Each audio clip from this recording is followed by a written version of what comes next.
This is Lori Bray. Today is March 23rd, 2012. I am interviewing Carolyn Colvin. The interview is taking place at the Old Dairy in Macomb, Illinois. The interview is part of the Oral History Project for English 482 Life Writing, Spring 2012.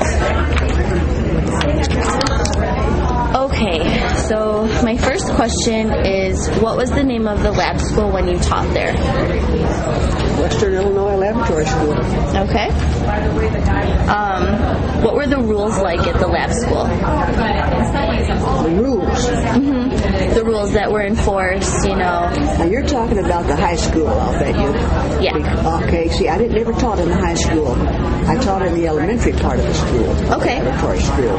But as far as rules concerned, I really don't know. I'm sorry. That's okay. What years did you teach at the lab school? I taught there from 1963 till it closed. Okay. What was the lab school like, especially in the elementary department?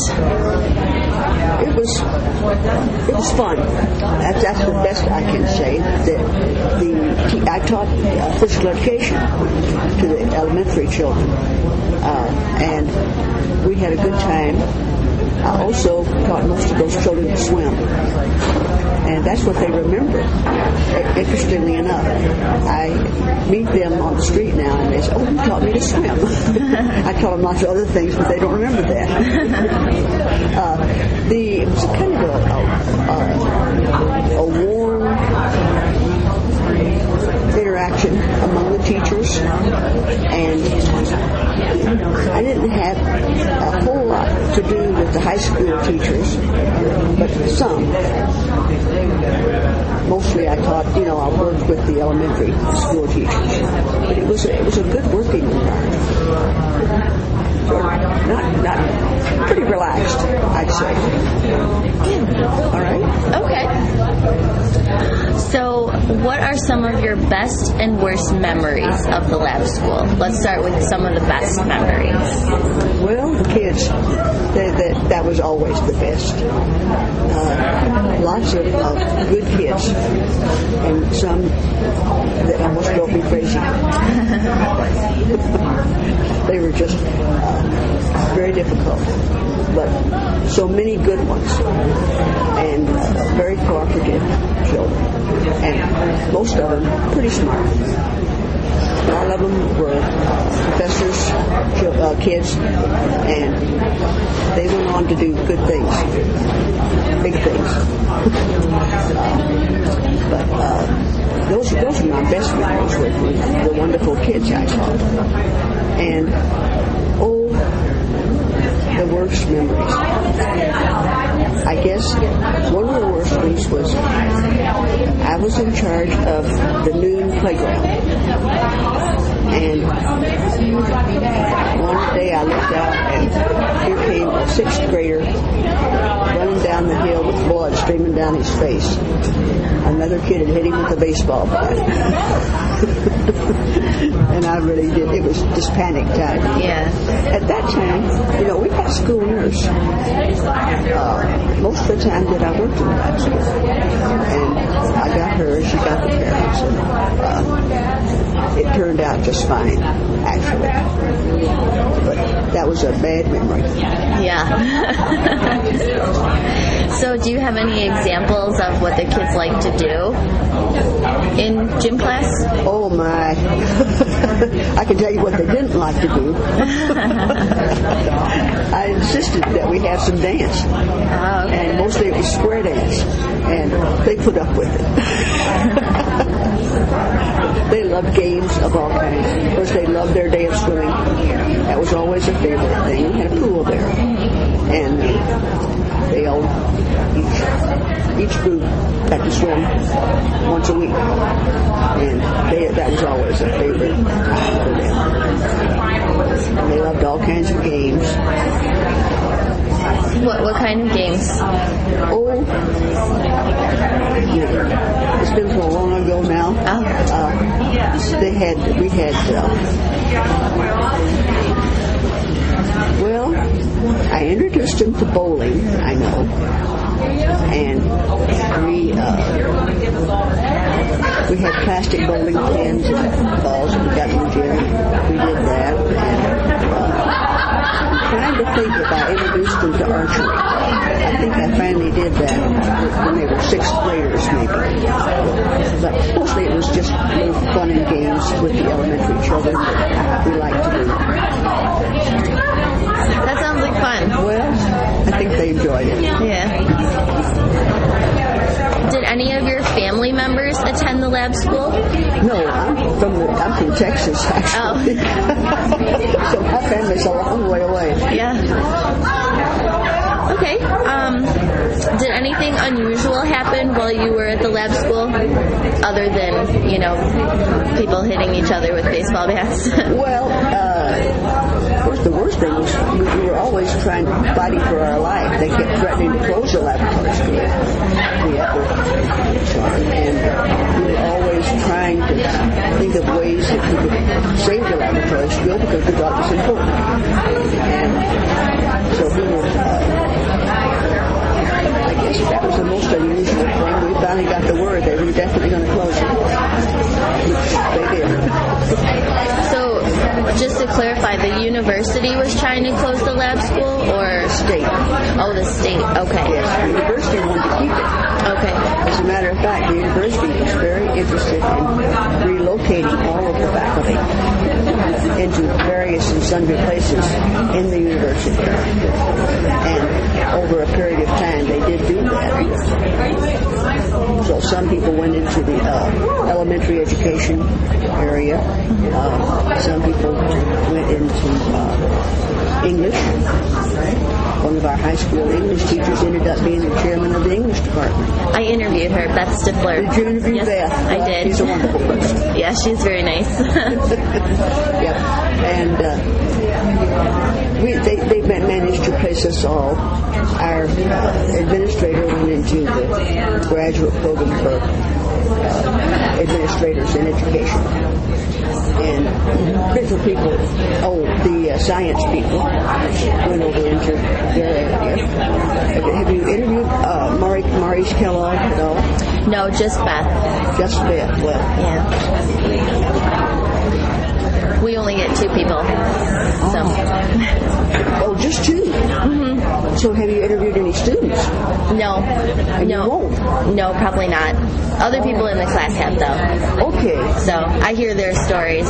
Okay, because I was going to give you some names that you could possibly contact, but if you just have 2. So Beth and I are it for you. I think so. Oh, okay. But thank you. How do you feel about the lab school being turned into the English department of Western? You mean where it's located? Yeah. Well, that... the English department was never located in Harlan Hall. No, what's now Simpkins? Yes. Where the lab school was? Okay. Oh, that's where it was when I first came here. Yeah. Right. How do you feel about the lab school being changed into part of the university? Well, you see, while I was there, and I'm sure Beth told you this as well, they built a brand new building for us over at Harlan Hall. It was strictly the laboratory school, and that's what it was. And that only when we moved to Harlan did the English department come into Simpkins. So we didn't care. We had a brand new building, and I had a swimming pool, which I could never have in Simpkins. So tell me more about the students. You said you were a PE teacher. Mm-hmm. Did you do most of the activities inside or outside? Both. We even, when it snowed, we'd always have one day, and we had washers and dryers in the lab school where we were, and so we'd get all fixed up and go out in the snow and build snowmen and play angels in the snow, and come in and have to get all this stuff in the dryers and get them dry for them. So we did a lot of outside stuff, and of course a lot of inside stuff. A lot would depend on the weather. Any time that it was nice And we could, even though we had to bundle up sometimes, we'd go out.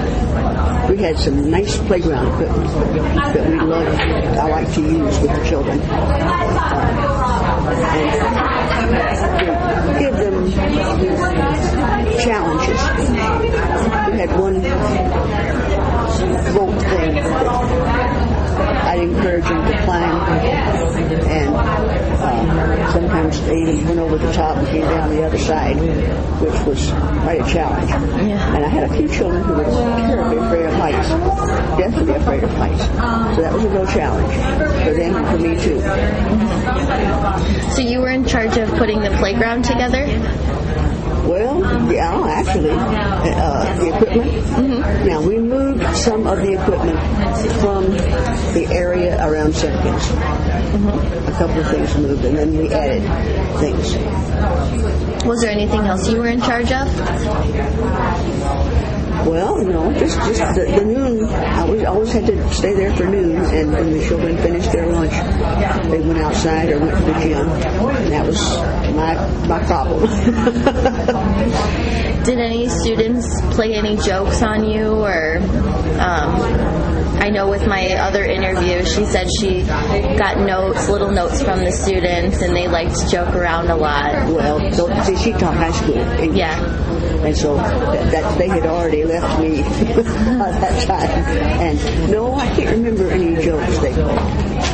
They may have, and I just didn't realize it. What ages was the elementary level? Well, we started with actually kindergarten. Okay. And right up through 6th grade. Now, at 4th grade, somebody made the decision that the male teacher should teach the guys and I should teach the gals. That would be 5th and 6th grade. So at 5th and 6th, I only had children. We only had girls. Mm-hmm. But in 4th grade, we did square dance. Okay. So, what did you do after you stopped teaching? Well, I was transferred over to the Women's Physical Education Department. Okay. So I taught there then until I retired in 1990. Have you done anything fun since? Fun? Oh, I traveled. Retirement? Yeah. Oh, yes. I've been on several cruises. Been on an Alaska cruise and a Balkan cruise. And year before last, I went on a cruise through the Panama Canal. So, yes, and I camped. I have a good friend I camp with, and I belong to an RV women group where we meet various places. Okay. Do you keep in touch with any students or see them around? Well, actually, not keep in touch all the time, but I see them different places, different streets. And I had one student, when I first went there, she was in 3rd grade. She graduated with the last class that graduated, and she used to call me once a year. She's in Florida. She's a good golfer. But other than that, I see Kellogg's children. I taught all of them, and I see them because the parents live right down the street from me. But other than that, I don't see any of them regularly. Okay. Is there anything else you'd like to add? No, I was very sorry to see the laboratory school close because it was a good school and some wonderful teachers, and the kids, like I say, went on, a lot of them, to do good things. Now, we always had some that were just problem kids, and that was not like the public schools have. Most of the kids were just bright, energetic, good kids. They got in trouble sometimes. Yeah, most kids do. Sure. I think I never spanked but a couple. That was back, we could get away with things in the lab school that people in public schools couldn't get away with. And if a kid scared me to death because they put some other kid in danger, I took them in and I whopped them. And I asked their parents later, did Willie tell you that I spanked you? Indeed not. He wouldn't dare. He knew he was going to get another one if he told me. So, sometimes, they get really active and do things that are scary. Yeah. Well, you've answered all of my questions, and you told me a little bit about it. And it was. I think so many people remember different things about the laboratory school. They had a wonderful athletic program, for one thing, and Coach Harry Sockler fielded football teams. They just never lost. They won over and over and over again, and with a very small clientele. I mean, the laboratory school wasn't all that big. They didn't have that many students. Somehow he got the most out of those kids, and a lot of people remember the athletic program of the laboratory school. Who was the other coach with you? You said Coach Harry? Harry Sockler was the football coach. Oh, okay. I don't know what Harry. He must have taught something. I can't remember what he taught. It wasn't just a coach. I don't believe. Because when Dale and Tracy and I were all talking, I don't know. I was never that much into the athletic program. I was mostly concerned with the children learning to move and to move well. That sounds very good. Well, I want to thank you for answering my questions and meeting with me and doing the interview. And you don't have anything else to ask? Nope, that's all my questions, so I'll turn this off.